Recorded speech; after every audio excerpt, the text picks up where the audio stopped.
Me presento, mi nombre es Mildred Farés, soy licenciada en fonoaudiología, trabajo en el Hospital Diego Paroicien y junto a la licenciada Cecilia Matolini, que es también fonoaudióloga del DCPREC, vamos a presentarles y hablarles del programa de detección e intervención de hipoacusias infantiles. Para hablar de hipoacusia debemos hablar primero de lo que es la audición. La audición constituye un sentido fundamental en la vida de un niño o de un individuo, en especial en lo que se refiere al aprendizaje y en las relaciones interpersonales.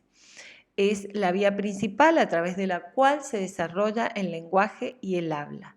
Por lo tanto, cualquier trastorno a nivel de la percepción auditiva de un niño en edades tempranas influirá y afectará inevitablemente su desarrollo lingüístico, comunicativo, también los procesos cognitivos y consecuentemente su integración escolar, social y laboral.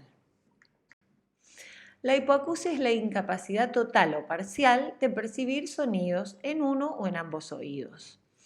Es el cuarto factor de discapacidad en el mundo y más del 5% de la población mundial padece una pérdida de audición discapacitante. El 60% de la audición en la niñez es prevenible. Esto es un factor importante a comentar porque esto nos indica que mediante medidas de prevención como la vacunación, en la rubiola, la meningitis o mejorar la atención materna y neonatal, podemos llegar a mejorar y prevenir pérdidas auditivas. Según los datos de la Organización Mundial de la Salud, 5 de cada 1000 recién nacidos padecen algún grado de pérdida auditiva. 3 de cada 1000, esa pérdida es moderada. 1 de cada 1000 es una hipoacusia severa o profunda. Y estos números aumentan cuando hablamos con los niños de factores de riesgo. 1 a 10 de cada 100 niños con factores de riesgo puede padecer hipoacusia y 1 a 2 de cada 50 niños que estén internados en la UTI pueden padecer hipoacusia. Esto significa que la hipoacusia es una enfermedad frecuente. Para abordar la epidemiología de la hipoacusia vamos a clasificar en tres grupos: genéticas, no genéticas o adquiridas y las multifactoriales. Las genéticas, que son la mayoría, tenemos un gran porcentaje, el 80%, que son las que están aisladas, o sea, que no hay otra sintomatología más que la hipoacusia. Las asociadas a síndromes, que aparecen en un 20%, y en cuanto a las no genéticas o adquiridas, tenemos las que pueden ser pre, peri o postnatales. Las prenatales, las infecciones maternas, TORCH, las drogas ototóxicas. En las perinatales tenemos prematurez, bajo peso, hipoxia, anoxia. Y en las postnatales, fundamentalmente, medicación ototóxica, las meningitis, parotiditis. Y bueno, en las multifactoriales, donde hay más de un factor que puede haber provocado esa hipoacusia. Para clasificar las hipoacusias podemos hacerlas desde distintos aspectos. Por su localización pueden ser las hipoacusias de transmisión o conducción cuando afecta oído externo y oído medio. Y las hipoacusias de percepción o neurosensoriales cuando afecta oído interno o la vía auditiva. También la podemos clasificar según el grado de pérdida auditiva y acá es de acuerdo a los decibeles. Entonces tenemos cuando la hipoacusia es referida a uno entre 20 y 40 decibeles, se puede hablar de una hipoacusia leve. Cuando la pérdida auditiva está entre 40 y 70 decibeles, vamos a hablar de una hipoacusia moderada. Cuando está entre 70 y 90 es severa y más de 90 una hipoacusia profunda. Otra de la clasificación de la pérdida es por la edad de aparición. Acá tenemos que hablar de que existe un periodo crítico muy importante que va desde el nacimiento hasta el tercer año de vida postnatal, en el cual el proceso de adquisición del lenguaje se produce de forma óptima. La información auditiva en este periodo crítico es esencial para establecer las características morfológicas y funcionales definitivas en las áreas corticales del lenguaje y la audición. Por tanto, si la pérdida aparece en este periodo crítico, que es el periodo prelocutivo, nos va a dar determinar un trastorno o una dificultad en el desarrollo del lenguaje. Si aparece en el periodo perlocutivo, sería entre 3 y 5 años, cuando ya el niño empieza ya con la adquisición, va a ser diferente, y cuando es en un periodo poslocutivo, a partir de los 6 años, ya presenta el lenguaje adquirido. Y en cuanto a la lateralidad, puede ser uni o bilateral. Y acá lo importante es tener en cuenta que en el caso de las uni o bilaterales, los dos merecen su atención y su seguimiento.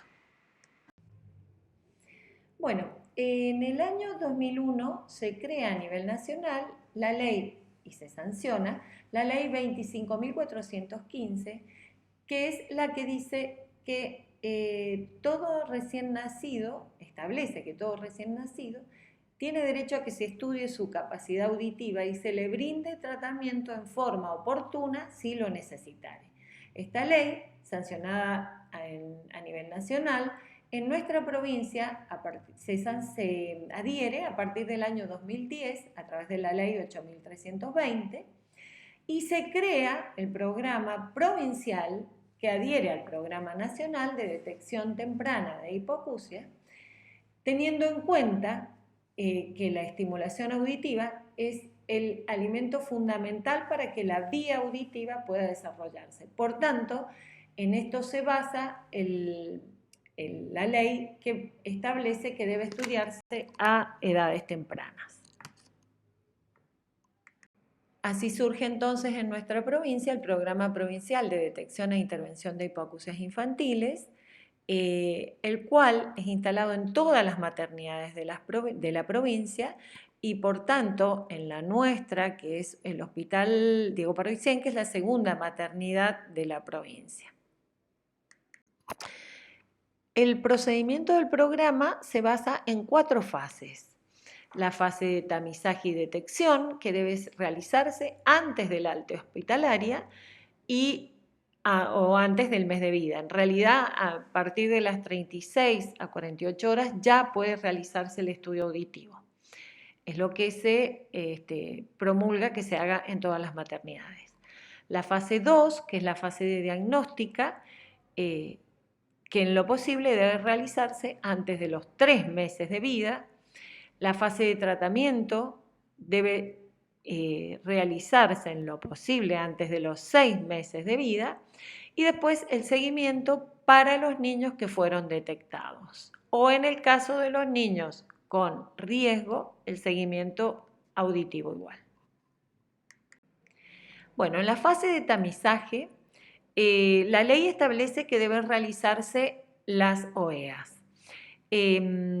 Y para los niños con riesgo auditivo se debe realizar la OEA y el ABR.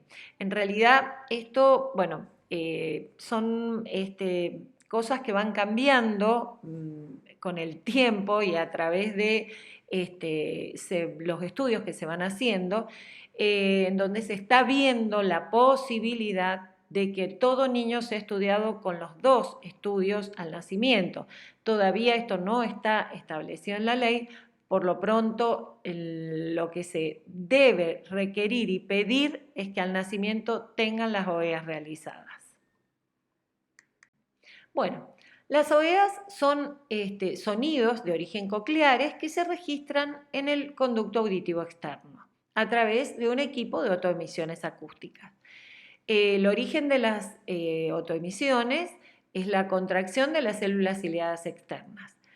Entonces, este estudio nos da información de la indemnidad del oído interno. o sea, de la cóclea. Por tanto, podemos hablar de las ventajas y desventajas. Las ventajas que tiene este estudio es que es una prueba muy simple, es objetiva, es repetible, es de obtención rápida.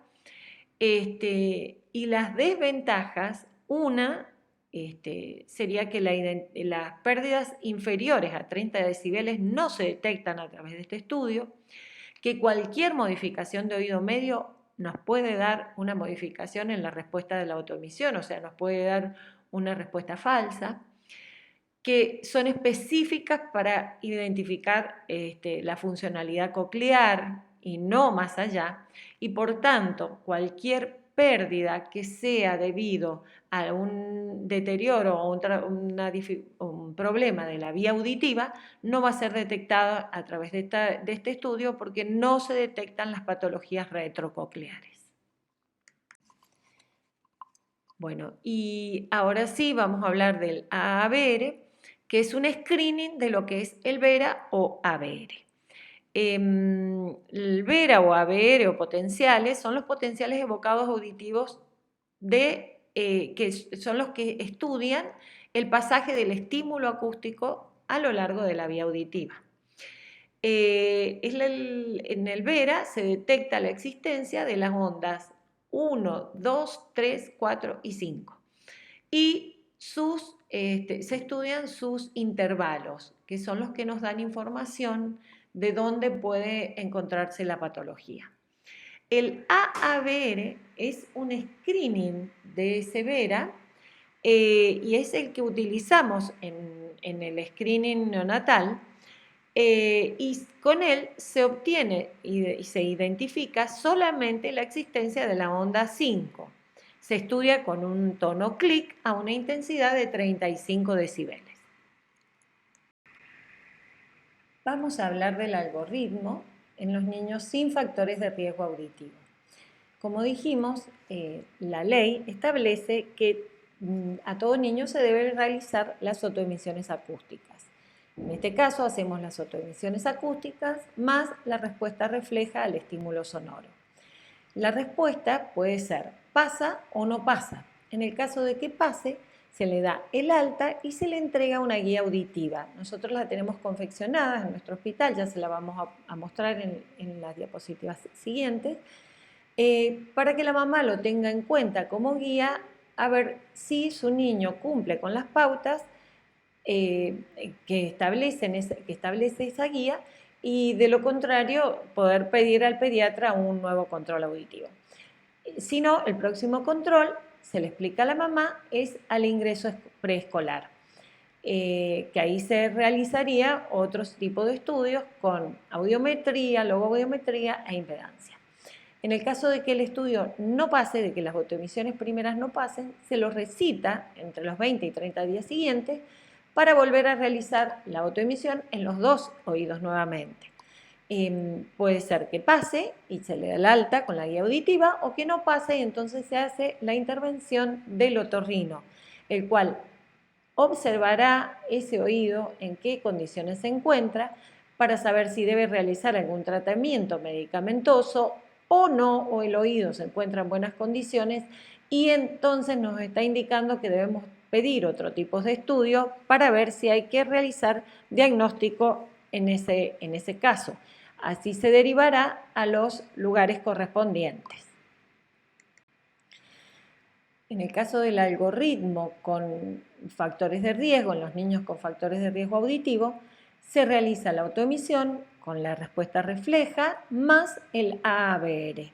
Y acá podemos tener también las dos alternativas, que pase, en ese caso se da la guía auditiva y se le explica a la mamá que deberá volver en 6 meses. O sea, es un niño que entra en seguimiento. Acá el seguimiento se realizará cada 6 meses hasta los 2 años o 3 según la patología. Y en el caso de que no pase, se le volverá a realizar una segunda autoemisión y ABR entre los 20 y los 30 días siguientes, observándose allí también que pase o que no pase. En el caso de que pase, como en el caso anterior, se le da la guía auditiva y volverá cada 6 meses, y en el caso de que no pase, se hará la intervención con ORL para ver si el niño ya requerirá más estudios para llegar a un diagnóstico. Esta es la guía auditiva de la que le hablamos, que tenemos confeccionada en nuestro hospital, que se le entrega a la mamá siempre al alta hospitalaria para que ella pueda ir observando en cada etapa, en cada edad de su niño, hasta de 0 a 5 años, si cumple o no con las pautas establecidas en cada edad.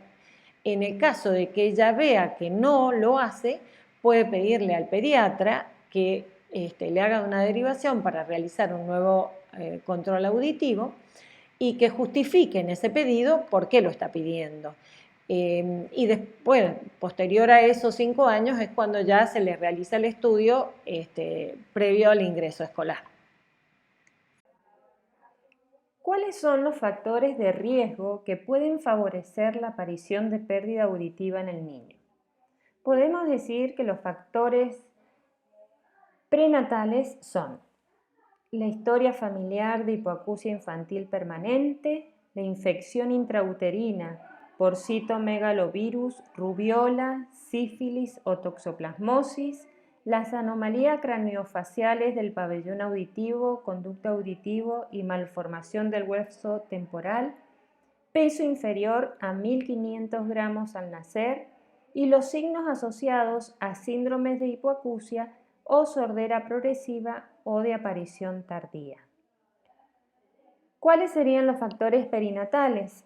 La internación por más de 5 días en la UTI, hiperbilirrubinemia con niveles que exijan exsanguíneo transfusión, medicamentos ototóxicos, meningitis bacteriana, puntuación de Apgar de 0 a 4 al minuto o bien de 0,6 a los 5 minutos, ventilación mecánica, sustancias tóxicas en sangre y traumatismo craneal. En cuanto a los factores de riesgo postnatal, se suman a los anteriores e incluyen las hipoacusias que se manifiestan tardíamente en los 2 primeros años de vida. Siempre hay que prestar atención a un padre que consulta diciendo que su hijo no escucha. También tenemos como indicador de riesgo la meningitis bacteriana u otras infecciones que puedan cursar con hipoacusia. El traumatismo craneal, especialmente la fractura de cráneo, hueso temporal, que requiere la hospitalización, la quimioterapia, las otitis medias serosas persistentes o recurrentes durante al menos 3 meses y los trastornos neurodegenerativos. La historia clínica es el medio diagnóstico fundamental para identificar la causa de la hipoacusia. Mediante la anamnesis es posible obtener una gran cantidad de información del niño para elaborar un diagnóstico inicial que nos permita orientar en la exploración, hacer una derivación oportuna para tener un diagnóstico precoz. La fase 2 es el diagnóstico. Es siempre una urgencia debido a que está en juego el desarrollo del lenguaje del niño. Requiere de una estrategia rigurosa basada en la anamnesis, el examen clínico, la evaluación audiológica, los diagnósticos por imágenes y los estudios genéticos. El otorrinolaringólogo realizará una otoscopía para poder valorar la patología de oído externo y oído medio. También podrá apreciar algunas facies o estigmas de algunos síndromes y podrá también asesorar a los padres. La evaluación audiológica tiene como objetivo determinar el umbral de audición y localizar la lesión que determina la pérdida auditiva. Para ello existen pruebas objetivas y pruebas subjetivas. Las pruebas objetivas son pruebas que no están sujetas a la voluntad del paciente. Entre estas pruebas tenemos las OEAS, los ABR, el PERA, de los cuales ya hemos hablado, y la impedanciometría, que evalúa la membrana timpánica en función de los cambios de la presión en el conducto auditivo externo. Luego, las pruebas subjetivas sí requieren de la colaboración del paciente y es fundamental que estas pruebas se adapten a la edad mental y características del comportamiento del niño. Podemos tener las siguientes pruebas. Entre los 0 y 6 meses se puede realizar una audiometría por observación de la conducta. Entre los 6 y 36 meses, una audiometría por refuerzo visual. Ya a partir de los 3 años se puede realizar una audiometría a través del juego y a los 5 años una audiometría tonal.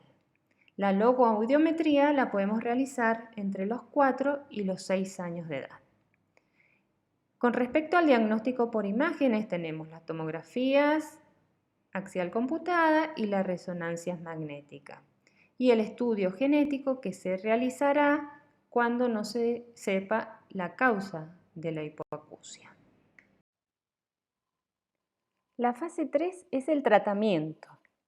Aquí el abordaje debe ser interdisciplinario y la comunicación entre los diferentes profesionales es fundamental para conseguir el tratamiento más apropiado para cada niño.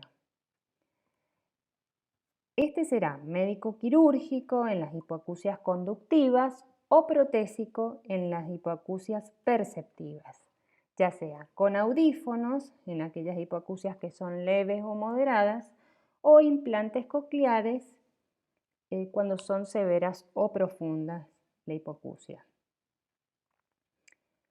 La sordera profunda es tratable y los resultados del tratamiento dependerá de un diagnóstico precoz.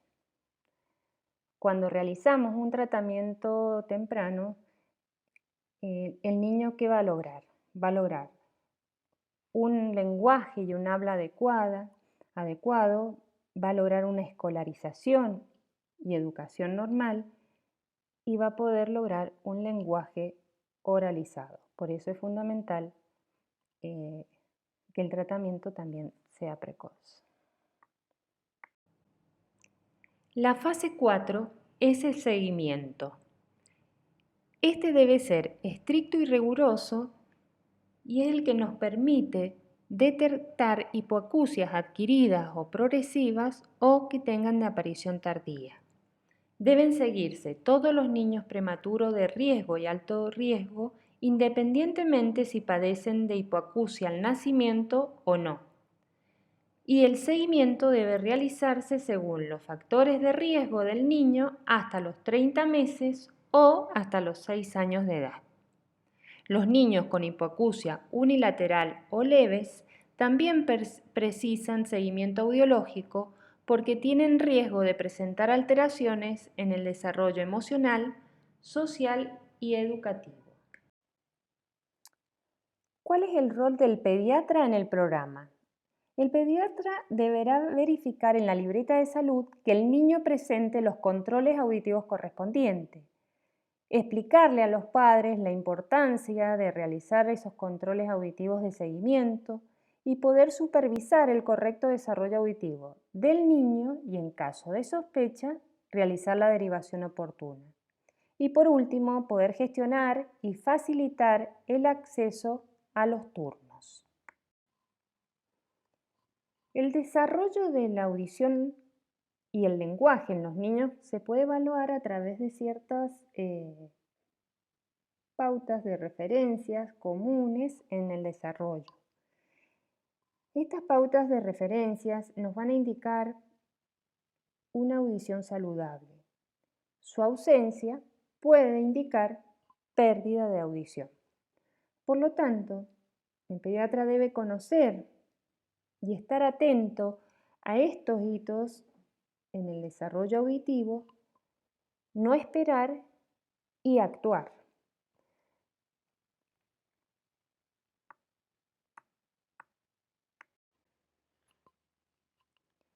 El pediatra deberá evaluar al niño no solo haciendo hincapié en los antecedentes pre, peri y postnatales, sino también evaluar la conducta auditiva actual, cómo se encuentra el estado de ese oído medio y sobre todo también evaluar el desarrollo evolutivo de todas las funciones, observar la conducta, el lenguaje, la comunicación de ese niño. En la libreta de salud se debe verificar que todos los niños tengan el control auditivo al nacimiento y ver si la conducta a seguir es alta, seguimiento o un próximo turno. Cuando la conducta a seguir es alta, el próximo turno será el control al ingreso escolar. Cuando en la fase 1 el niño no pasa la prueba, la conducta a seguir será repetir esa ODEA con un próximo turno y se realizará la fase 2, que es un nuevo control de las autoemisiones acústicas a los 20 o 30 días de la prueba anterior. En el caso de que haya factor de riesgo auditivo, siempre tiene que estar la fase completa en la libreta, la fase 1 y la fase 3, que es el ABR. Y estos niños, la conducta a seguir va a ser el seguimiento con controles cada 6 meses, como lo indica la libreta.